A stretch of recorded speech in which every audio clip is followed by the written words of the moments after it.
મહાદેવર કેમ છો તમે બધા? સ્વાગત છે. તો આજે શુક્રવાર છે અને અમારે ઘરની પાસે શુક્રવારી ભરાય છે. ઘણું બધું પબ્લિક થાય, દૂર દૂરથી બધા આવતા હોય છે.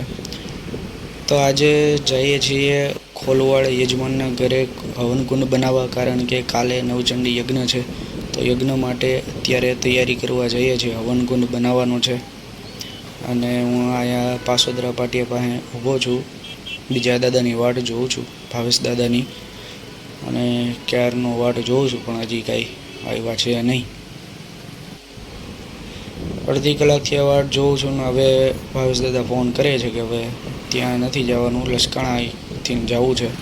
ખોલવાડથી પણ જવાય યજમાનના ઘરે, અને લસકાણાવાળો જે ખોલવાડનો રોડ છે ત્યાંથી પણ યજમાનના ઘરે જવાય. તો ભાવેશ દાદા આગળ જાય છે ગાડીમાં.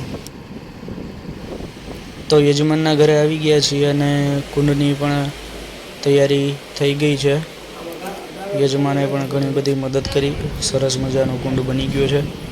હવે કુંડની તો તૈયારી થઈ ગઈ છે. હવે સીધું હવે કાલે સ્થાપન ને બધું કરવાનું છે.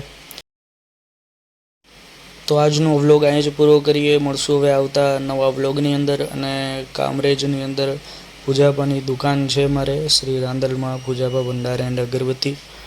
તો કામરેજમાં રહેતા ભૂદેવો, યજમાનો અને જે લોકો રહે છે કામરેજની અંદર એ અવશ્ય દુકાનની મુલાકાત લેજો.